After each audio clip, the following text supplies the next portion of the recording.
Sore Bapak Ibu, kita akan mulai acara pada sore hari ini. Perkenalkan, seperti yang saya jelaskan di awal, saya Kevin, tentunya dari tim Gradana yang akan memandu sharing session dengan tema seperti yang muncul di uh, depan Bapak Ibu, layar depan Bapak Ibu, dengan berjudul Tips Budgeting Renovasi Interior Property. Saya berharap bagi Bapak Ibu dalam keadaan yang sehat dan dapat mengikuti acara sore hari ini hingga selesai. Izinkan saya akan membaca rundown pada sore hari ini. Yang pertama, kami akan bincang-bincang bersama Ibu Brenda selaku desainer dari interior design. Kemudian penjelasan tentang produk Gradana yang akan disampaikan oleh Bapak Ivan Rahmanda selaku manajer Business Development Gradana. Setelah sesi bincang-bincang nanti akan dilanjutkan dengan sesi tanya jawab atau Q&A. Bapak Ibu bisa menanyakan baik itu dari sisi Gradana, baik itu dari sisi interior design. Baik, kita tanpa berpanjang lebar dan memakan waktu, kita akan mulai bincang-bincangnya akan diawali langsung dengan Ibu Brenda dari pihak interior design, waktu dan tempat. Kevin persilahkan, silakan Ibu. Terima kasih sebelumnya pada Pak Kevin. Saya izin share screen ya. Baik Bu, silakan.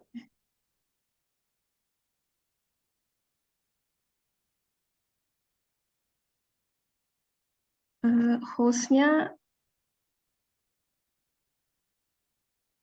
Bagaimana Ibu Brenda? ini tidak bisa.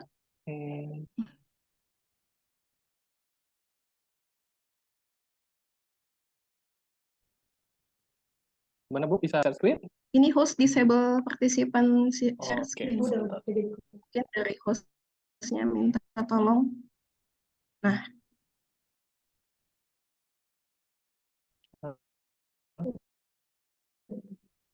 Ibu, di Bu. Baik. Baik, waktu apa saja yang dibutuhkan untuk pada sore hari ini? baik. Selamat sore semuanya. Assalamualaikum warahmatullahi wabarakatuh. Hari ini kita akan membahas tentang tips budgeting renovasi interior.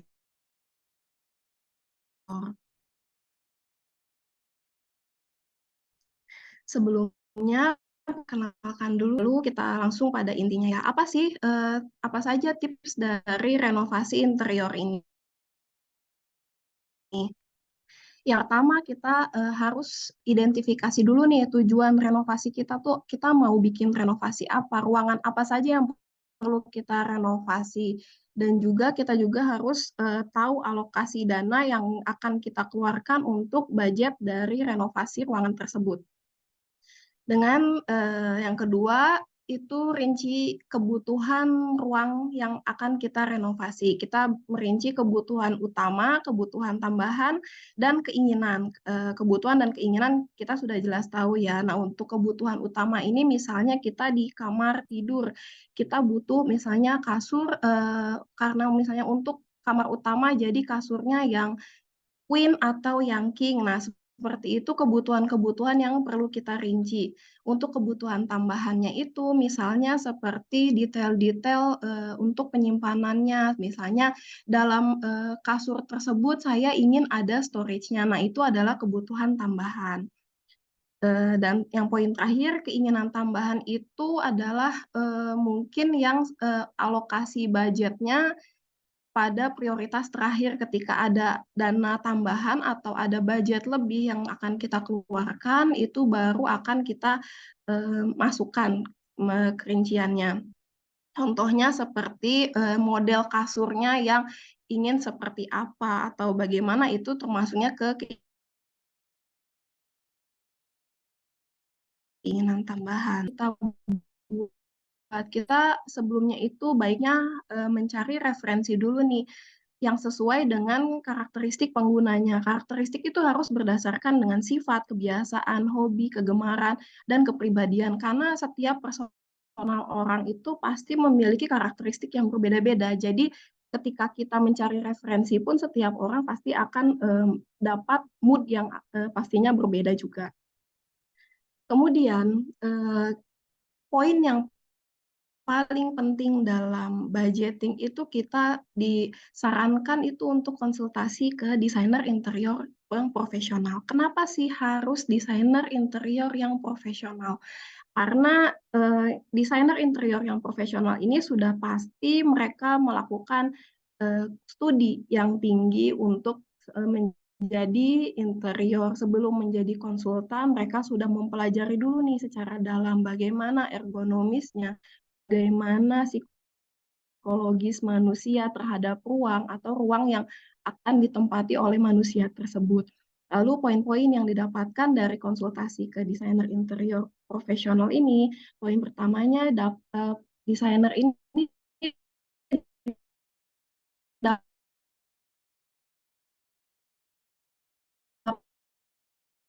dapat menyelaraskan dengan kamar tidur tersebut dengan klien yang senangnya misalnya aktivitas seperti apa itu akan disesuaikan. Berbeda dengan orang yang suka nonton bola dengan orang yang suka berdandan, itu pasti memiliki ruangan yang pastinya akan berbeda.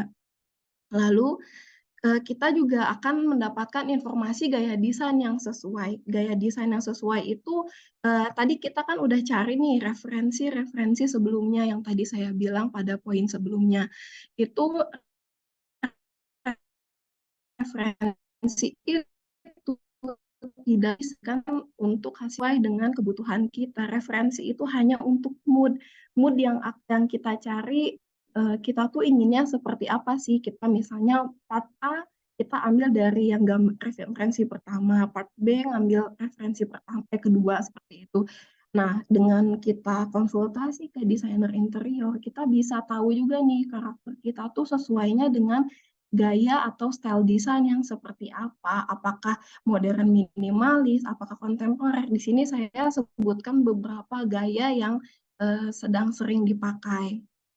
Lalu untuk yang poin selanjutnya kita juga pasti mendapatkan flow ruangan yang paling efisien. Karena kenapa? Tidak akan mengacu pada existing, tapi kita akan mengolah apakah existing itu sudah merupakan flow ruangan yang paling efisien untuk digunakan pemilik rumahnya atau penggunanya gitu. Misalnya baiknya itu ketika kita masuk entrance, apa sih yang ownernya suka lakukan di rumah. Misalnya beliau suka langsung buka sepatu atau misalkan dia sukanya berkaca dan sebagainya, itu pasti akan berbeda-beda tiap klien. Lalu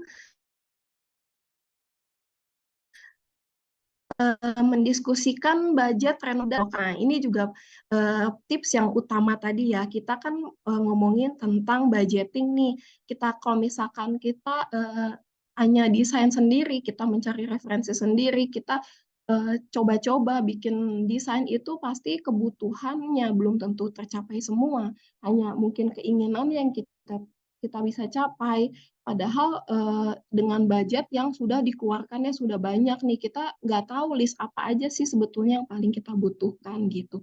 Nah, kita dengan desainer interior ini bisa saling sharing.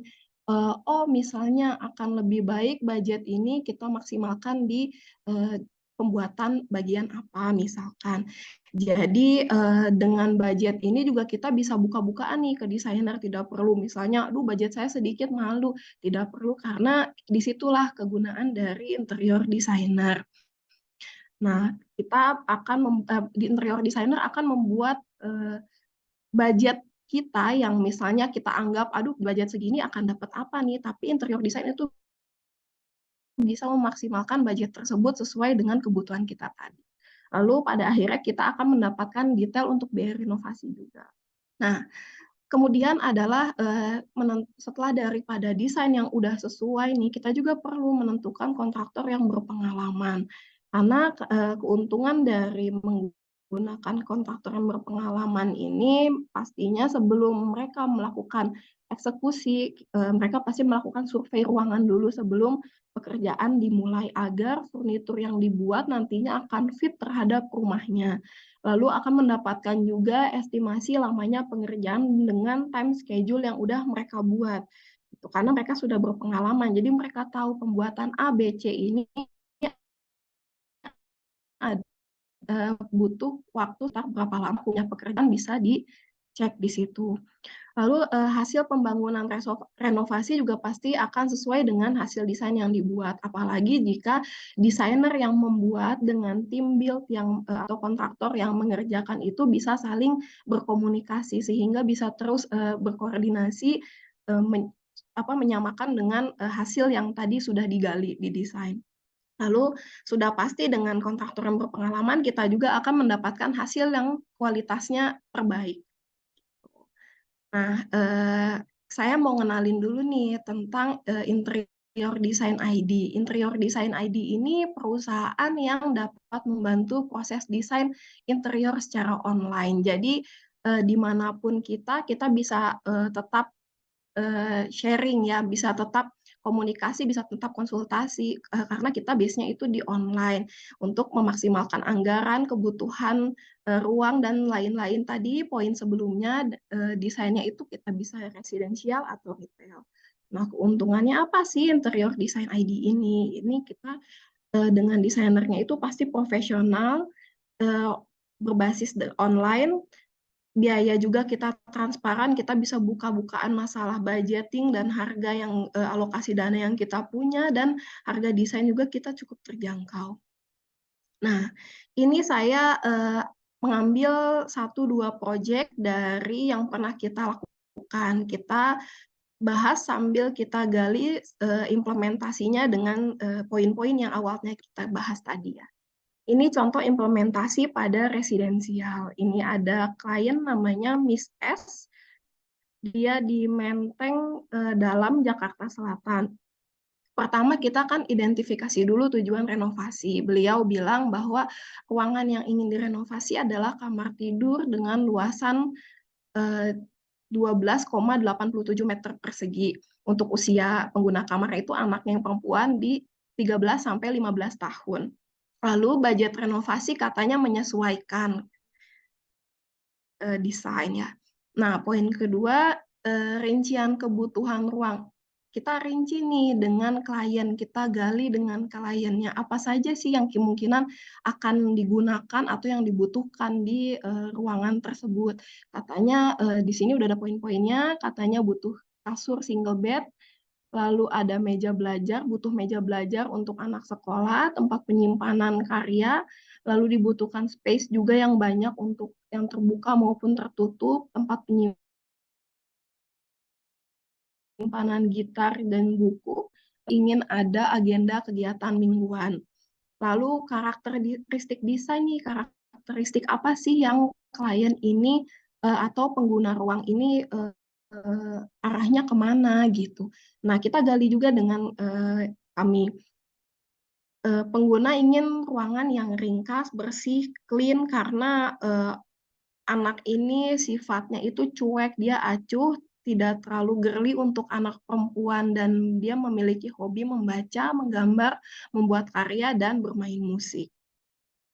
Lalu setelah kita konsultasikan ke desainer di Interior Design.id ini kita mendapatkan garis merahnya, yaitu gaya yang paling cocok untuk diterapkan di kamar ini adalah gaya modern minimalis yang tentunya memenuhi kebutuhan penggunanya, yaitu storage yang cukup banyak dengan handle yang tidak ada, jadi kita pakai sistem push open supaya clean, jadi tetap terlihat minimalisnya. Lalu warna juga kita gunakan warna yang cerah tapi tidak putih, karena kalau misalnya putih karena suka menggambar katanya jadi takut kotor, makanya ia ingin cerah tapi menghindari warna putih, sehingga kita menggunakan warna yang abu muda, soft gray gini ya. Terus kita juga menggunakan aksen lantai kayu. Aksen lantai kayu ini membuat kesan ruangannya semakin nyaman dengan ada di depan kasur itu untuk pin karya-karya sesuai request-nya. Jadi dia bisa pajang kapanpun karyanya, apapun itu, dengan bidang yang cukup besar. Lalu setelah dari konsultasi ini, kita berhitung segala macam, akhirnya keluarlah biaya pengerjaan dengan segala detail RAB-nya, karena build ya, jadi ada kontraktornya. Dengan biaya pengerjaan di Rp65.528.100 untuk pengerjaan interior full all in untuk semua treatment ya, lantai, dinding, ceiling, lighting, titik listrik, dan furnitur. Lalu contoh implementasi yang kedua itu kepada retail. Untuk identifikasi tujuannya itu pembangunan ini adalah bentuknya ruko, rencananya untuk kafe. Renovasinya ada fasad, area makan indoor outdoor, counter pemesanan, dapur, toilet dengan luasan 62 meter persegi. Nah, Mr. N ini lokasinya di Kabupaten Bandung, Jawa Barat. Beliau budget renovasinya di 300 juta. Lalu kita rinci lagi kebutuhannya apa. Nah, setiap klien pasti kita rinci. Kebutuhannya itu fasilitas tempat peralatan pembuatan kopi, display roti, perangkat dapur, meja kasir, penyimpanan, meja, dan kursi pengunjung. Target jumlah pengunjungnya beliau katakan 15-20 orang dengan menu yang disajikan adalah roti, makanan ringan, kopi, dan jumlah pegawai ada di 4 orang. Lalu karakteristik desain yang ingin dibangun suasana ingin dibangun itu seperti apa sih? Oh, pemilik menginginkan desain yang suasananya nyaman, elegan, instagramable, memiliki spot foto yang menarik. Pemilik juga memiliki referensi yang dikirimkan itu gayanya ke arah industrial dengan fasad juga ingin yang menarik dan memuat area makan itu di outdoor untuk area outdoor.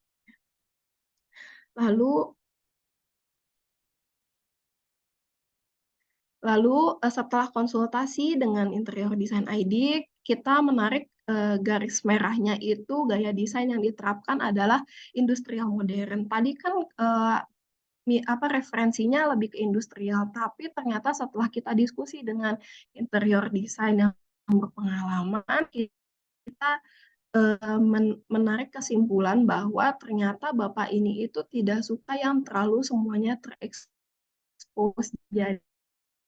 Jadi kita modern ini tetap memenuhi kebutuhan utama kafe dan warna dan karena gayanya tadi industrial modern, jadi pemilihan material dan warna tetap mengarah ke industrial dengan kebutuhan counter kasir, dapur yang memudahkan flow kerja dengan untuk area makannya juga yang dibikin senyaman mungkin. Lalu kita juga buat penutupan area pembatas dengan ruko tetangga agar ditambahkan area makan outdoor. Nah, di sini ternyata kalau misalkan kita hanya dengan referensi tidak akan terbayang, tapi di sini ternyata bisa loh kalau ruang makan ini ada yang outdoornya walaupun rukonya tidak cukup besar. Lalu dengan desain ini setelah berapa kali revisi mengeluarkan hasil RAB ini dengan biaya pengerjaan 335 juta, pengerjaan fasad, interior full treatment seperti tadi ya, sama full furnish termasuk perlengkapan counter, barista kecuali elektronik, dan pengerjaan toilet serta dapur. Nah, di sini ada over budget nih di 35 juta. Tapi setelah kita diskusi dengan klien, kita bilang bahwa untuk desain yang seperti ini akan over budget. Tapi ternyata dari pemilik ini tidak keberatan untuk mengalokasi dana lebih di 35 juta agar hasilnya lebih sesuai. Nah, sekian tips dan implementasinya, contoh implementasinya terhadap ruangan. Untuk lebih lanjut bisa ke interiordesign.id jika kalian berminat untuk desain dengan yang profesional dengan tips-tips yang tadi sudah kita kasih. Lalu ini untuk kontaknya saya sekian. Dan terima kasih saya kembalikan kepada Pak Kevin. Baik, terima kasih Ibu Brenda, penjelasannya sangat luar biasa. Baik, ya baik, bagi Bapak Ibu yang ingin bertanya bisa menulis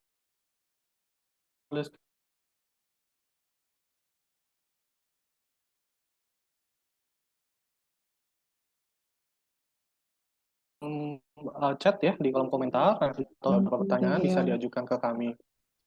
Baik, Ibu Ulfa, mungkin ada yang ingin ditanyakan, Ibu? Siapa? Oh, ke BNI aja lah langsung. Baik. Soalnya Baik. Ya, selanjutnya untuk sesi bincang-bincang pada sore hari ini, kita akan lanjutkan langsung. Nanti bagi Bapak Ibu yang ingin bertanya, silakan menuliskan di kolom komentar ya. Atau nanti bisa kita di sesi bincang-bincang, nanti ada sesi Q&A juga. Baiklah, kalau begitu sore hari ini kita akan lanjutkan dari sisi Gradana. Silakan Bapak Irfan Ramanda. Waktu dan tempat akan saya persilahkan. Oke, terima kasih Pak Kevin, Bu Brenda. Penjelasan yang menarik juga nih dari Interdesign ya. Jadi tertarik saya renovasi nih, Bu Brenda. Tuh. Mungkin sebelum saya paparkan materi saya hari ini, saya perkenalkan diri dulu mungkin ya. Nah, di sini saya Irfan dari Gradana. Gradana apa? Saya jelaskan. Izin share screen. Ya, mungkin sudah terlihat ya.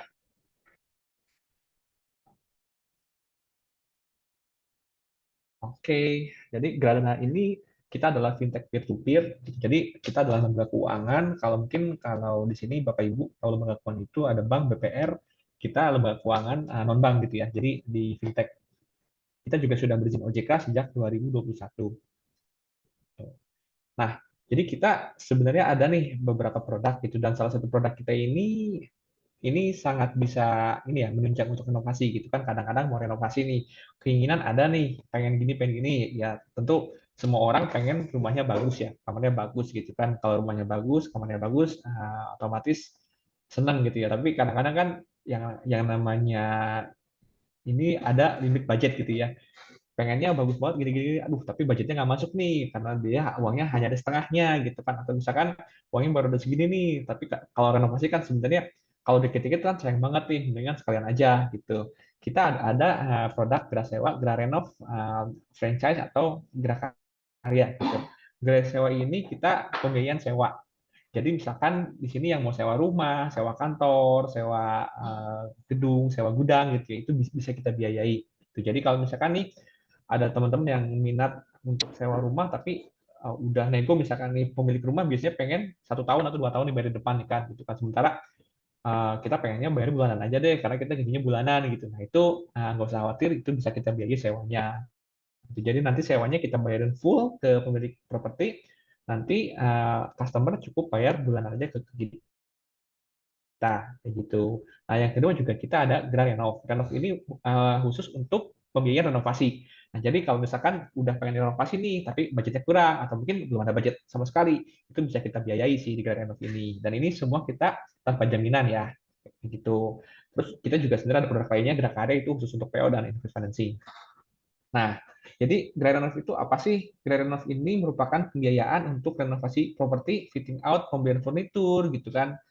Bisa juga untuk pembelian franchise juga sih, gitu kan. Sehingga peminjam bisa membayar renovasi itu secara cicilan. Nah, ini untuk skemanya ya, skema dan persyaratannya. Jadi kalau untuk jangka waktunya itu kita bisa sampai 24 bulan dengan rate hanya 1,45% per bulan aja atau 17,5% per tahun. Dan ini yang suratnya ini dibayar bulanan, pokok dan bunga dibayar setiap bulan. Ini bisa untuk individu, bisa untuk PT. Jadi misalkan kalau individu biasanya untuk renov rumah, kalau PT biasanya untuk renovasi kantor atau mungkin restoran kayak tadi, itu bisa juga kita biayai ya. Terus jaminannya apa sih? Perlu fix aset nggak? Nggak. Jadi kalau misalkan kita mau renov, terus mau kita biayai, itu nggak perlu fix aset. Kita hanya minta personal garansi aja dari keluarga tidak serumah. Terus kita minta cek atau giro mundur kalau ya peminjamnya adalah bentuknya PT. Biayanya juga cukup murah, hanya ada admin 350.000, provisi 3%. Tuh. Ini untuk syaratnya juga cukup mudah. Kalau untuk individu cukup data diri aja, KTP pemohon pasangan, NPWP, kartu keluarga, surat nikah atau akta cerai. Terus juga ini untuk karyawan ini kita perlu ID card atau kartu nama atau surat keterangan kerja, rekening koran 3 bulan terakhir, sama ini ya apa namanya slip gaji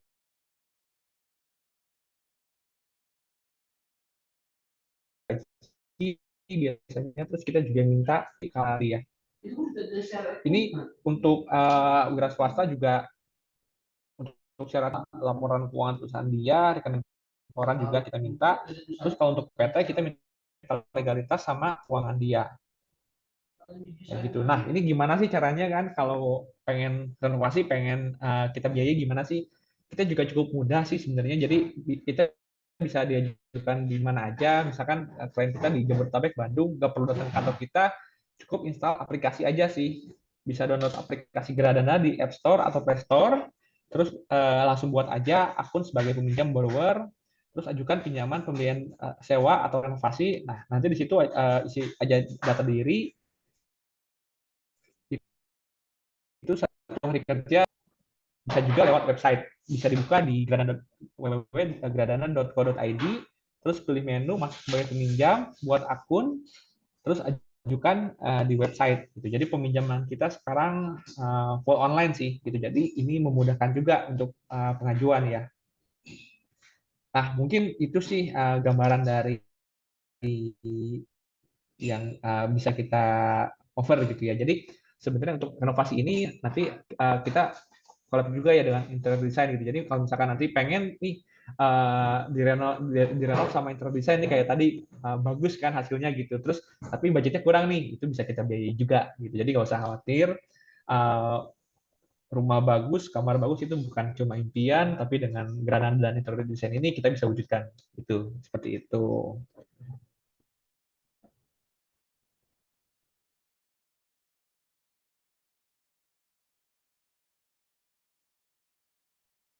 Oke, mungkin itu sih wujudkan rumah impiannya seperti itu. Saya kembalikan lagi ya ke Pak Kevin. Terima kasih. Baik, terima kasih Bapak Irfan dan Ibu Brenda, penjelasannya sangat luar biasa. Semoga Bapak Ibu dapat diberikan penjelasan ya. Jadi kalau Bapak Ibu yang ingin melakukan proses pembiayaan dan interior design dan renovasi itu bisa menggunakan produk interior design ID dan Gradana untuk pembiayaannya. Baik, setelah penjelasan oleh Ibu Brenda dan Pak Irfan, saat ini kami akan membuka kesempatan pertanyaan bagi Bapak Ibu yang hadir pada sore hari ini untuk bertanya. Apabila ada pertanyaan, bisa memberikan pertanyaan di kolom komentar atau bisa dengan raise hand ya, Bapak Ibu, nanti bisa langsung berbicara langsung.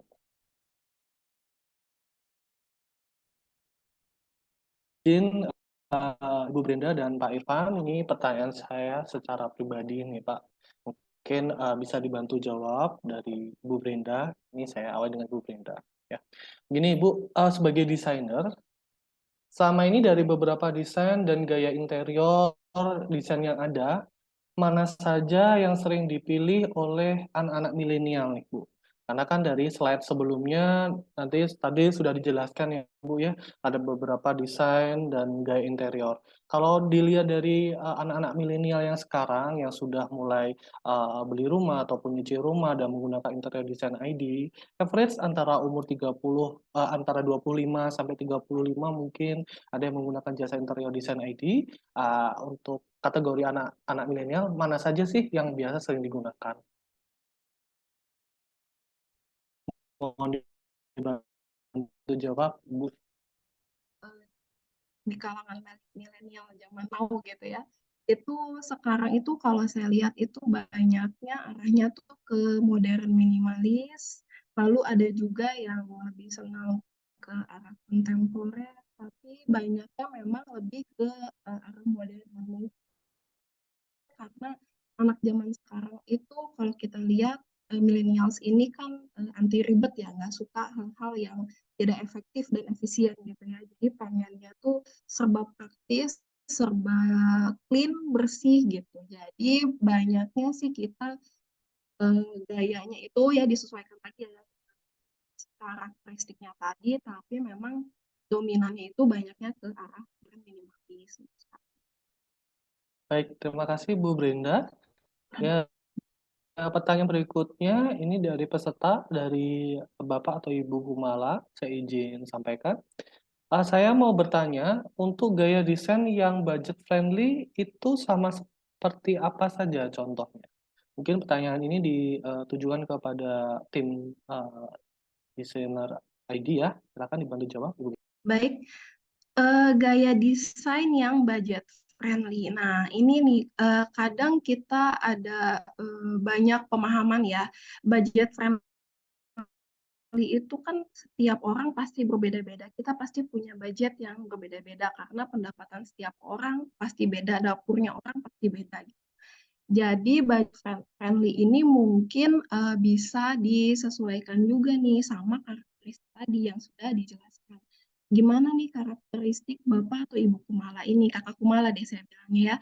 Bagaimana karakteristik Kak Kumala ini, apa yang paling cocok nanti baru dari karakteristik tadi kita tarik, oh ternyata karakteristik Kak Kumala ini arahnya lebih ke misalnya hanya yang simpel-simpel aja. Baik, berarti kalau kayak gitu kita buatkannya arah gaya yang minimalis. Tapi kalau misalkan ternyata karakteristik aku malah ini lebih suka yang detail, lebih suka yang hal-hal yang banyak pernak-perniknya atau warna yang vibrant atau apa. Nah, itu juga malah karena budget ini juga bisa menyesuaikan apapun gayanya.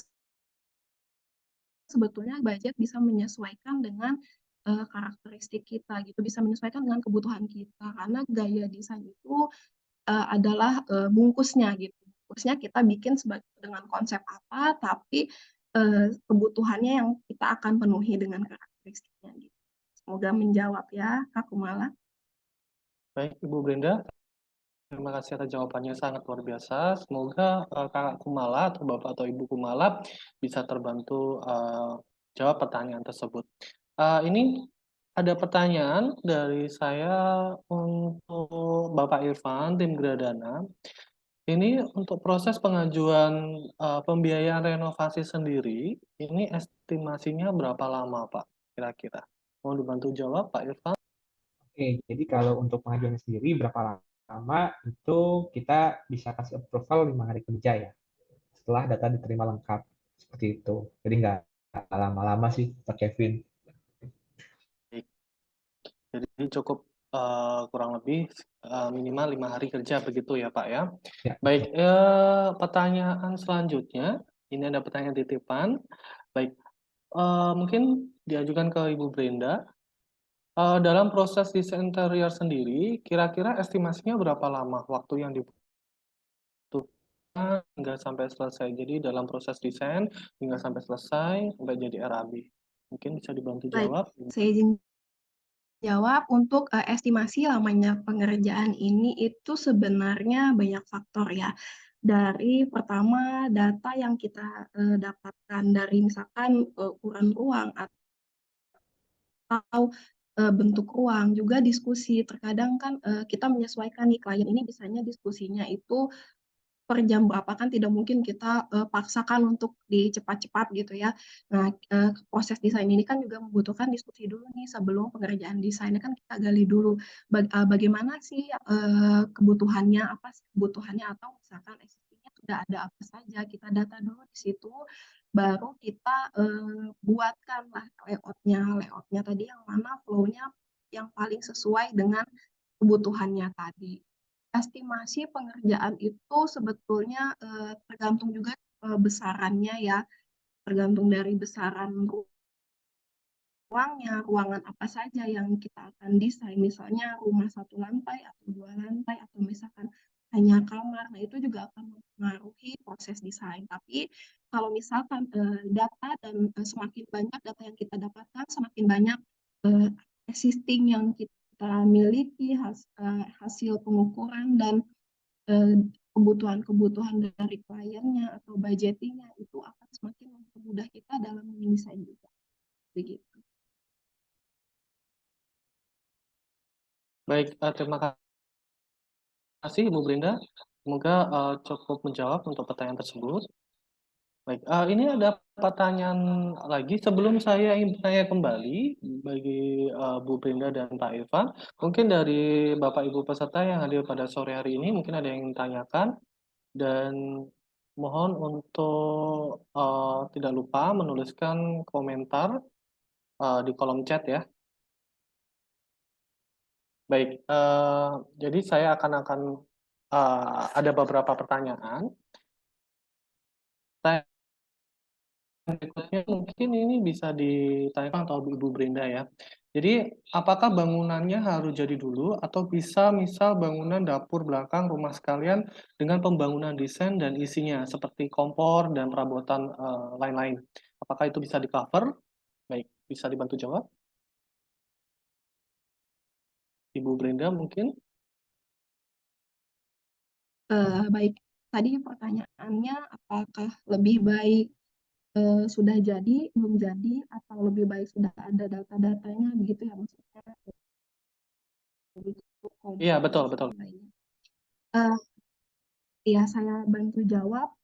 Sebetulnya akan lebih mudah itu ketika proses pembangunan, misalkan kita anggap rumah ya, proses rumah itu dalam tahap pembangunan gitu. Jadi kita juga sambil rumahnya bangun nih, sambil rumahnya kita istilahnya misalnya pasang konstruksinya, pasang batas segala macam, kita jalan juga untuk interiornya. Jadi nanti titik listrik, titik lampu, segala apa namanya untuk denahnya itu bisa disesuaikan dengan interiornya. Jadi tidak akan 2 kali bongkar gitu. Karena kan kadang sudah ada nih misalnya stop kontaknya di sudut A, tapi ternyata sudut A itu sudah tepat, harusnya adanya di sudut B. Nah, itu kita menghindari hal-hal kayak seperti itu.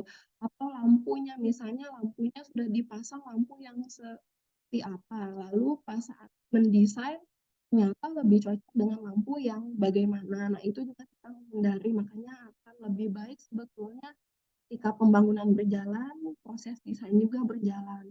Nah, tadi untuk pertanyaan seperti elektronik ya, kompor atau kulkas, nah itu sebetulnya bisa menyesuaikan apapun. Misalnya udah ada nih dari rumah yang sebelumnya lalu digunakan kembali, itu sangat bisa ya, sangat bisa kita akomodir apa maksudnya space-nya, kita bisa siapkan space-nya sesuai dengan barang yang sudah kita miliki. Kita jangan sampai barang yang sudah kita miliki ini jadi penghalang saat kita mendesain. Justru itu bisa menjadi pengurangan budget, karena misalkan kita sudah punya mejanya atau punya kursinya, itu kita bisa gunakan, kita sesuaikan dengan gayanya, apa sih gaya yang sesuai, apa kebutuhan lainnya yang kita bisa lebih gunakan alokasinya. Jadi untuk elektronik sebetulnya sudah ada ataupun belum ada, itu jadi tidak akan menjadi masalah. Seperti itu. Baik, Ibu Brenda, terima kasih atas jawabannya. Oke, baik. Kita bergulir ke pertanyaan berikutnya. Ini tujukan ke pihak Gradana, Pak Irfan. Ya, ini ada pertanyaan. Kalau misalkan pengajuan di Gradana, ini tentunya membutuhkan dokumen yang dibutuhkan untuk pembiayaannya, yaitu RAB. Apabila si peminjam menggunakan jasa dari interior design, sudah keluar RAB-nya, nominalnya juga sudah keluar, otomatis akan diproses oleh Gradana untuk ketentuan dari pembiayaan Grarenov begitu. Namun pendalalan ternyata masih ada membutuhkan tambahan nominalnya. Itu bagaimana prosedurnya? Apakah kita bisa melakukan pengajuan tambahan padahal di luar budgeting dari RAB itu sendiri? Mohon dibantu jawab Pak Irfan. Oke, jadi misalkan udah RAB-nya misalkan ini ya, anggaplah 500 juta nih, misalkan RAB-nya nih. Terus diajukan anggaplah setengahnya ya, udah 90 juta gitu kan.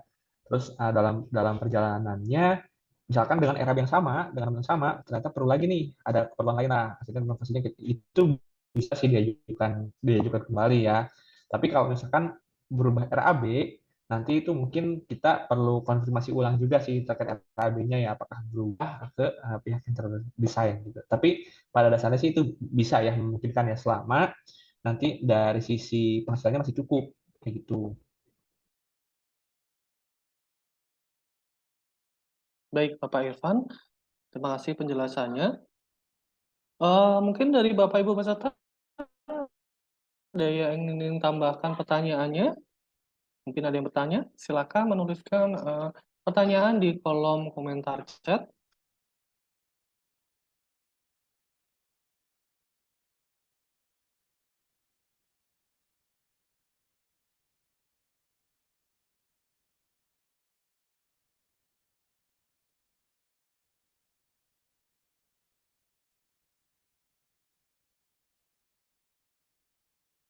Oke. Baik, Bapak Ibu, sudah tidak ada pertanyaan lagi. Mungkin ini pertanyaan terakhir dari saya ya.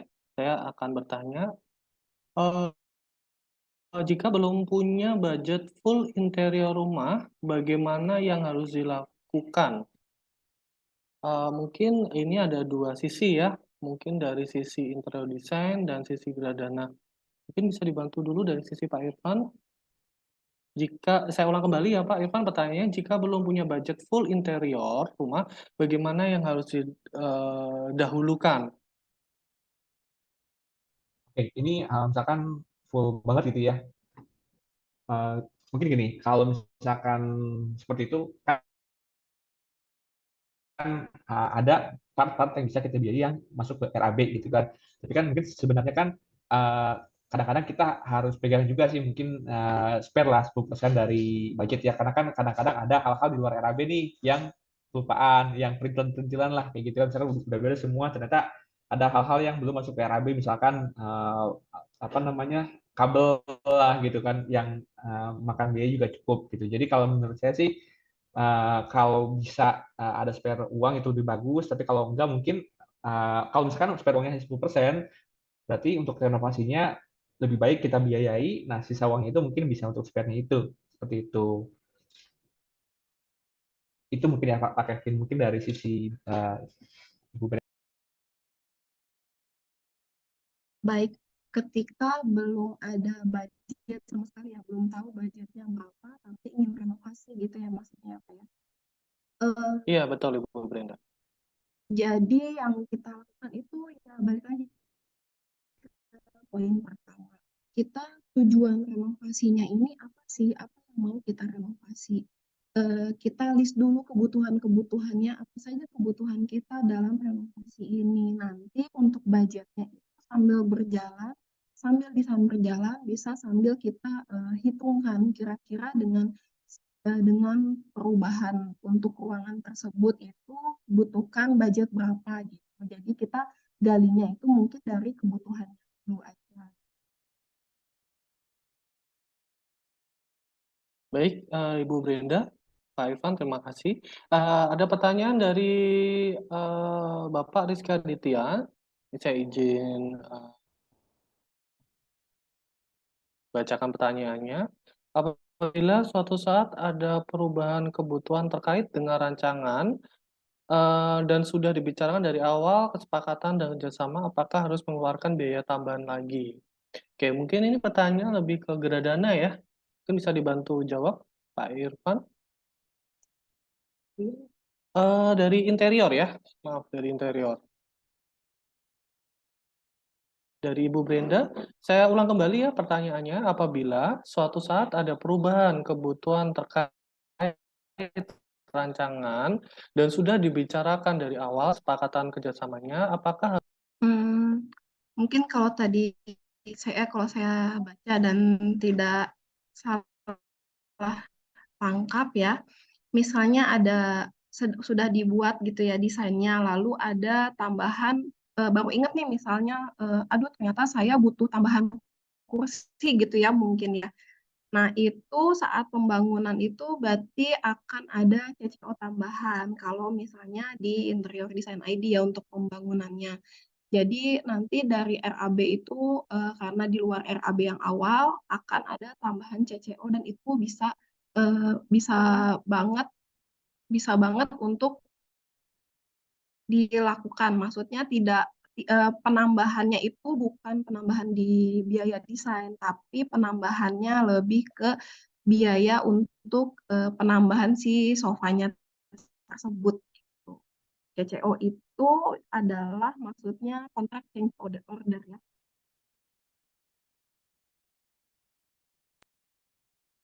Baik, Ibu Brenda. Demikian jawaban dari Ibu Brenda, Pak Rizky Aditya mungkin bisa memberikan informasi dan dipahami ya, Pak Rizky. Semoga jelas dan jawaban dari Ibu Brenda. Mungkin dari teman-teman atau dari peserta yang lain, Bapak Ibu, ada yang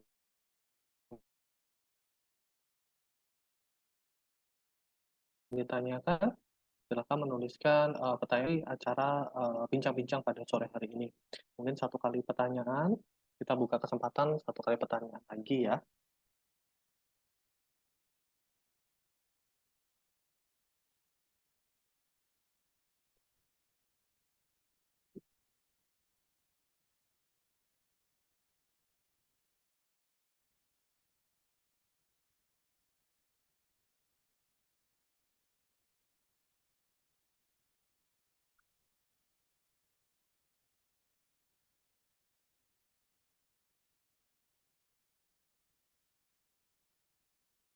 Baik, Bapak Ibu, kira-kira sudah tidak ada yang menanyakan. Oke. Baik, kita akan akhiri acara bincang-bincang pada sore hari ini. Ya, tanpa terasa waktu telah kita lewati kurang lebih hampir 1 jam. Maka untuk sesi bincang-bincang pada sore hari ini kita akan akhiri. Semoga dengan adanya pemaparan yang kami informasikan, baik itu dari interior design, baik itu dari Gradana, dapat memberikan gambaran tersendiri bagi Bapak atau Ibu. Namun, apabila Bapak Ibu ada pertanyaan lebih lanjut, bisa menghubungi tim customer care kami. Seperti yang di layar Bapak Ibu, hubungi langsung dengan pihak interior design ID. Nomor saya izin bacakan di nomor handphone di 0815 6200 608 atau bisa mengunjungi laman websitenya Interior Design di www.interiordesign.id atau bisa menghubungi langsung dengan pihak Gradana di dua nomor customer care kami di 0811165339 atau di nomor handphone satu lagi di 081-nya 3 kali 899-188 dan serta bisa mengunjungi laman website Gradana di www.gradana.co.id. Baiklah, terima kasih atas waktu dari Bapak Ibu yang hadir pada kesempatan sore hari ini yang sangat luar biasa. Saya akan akhiri untuk sesi Zoom pada hari ini dan kami tunggu untuk dapat bergabung dan mengajukan pembiayaan dan di Gradana serta Interior Design ID. Baiklah, terima kasih Bapak Ibu. Selamat sore, saya akhiri. Saya Kevin undur diri.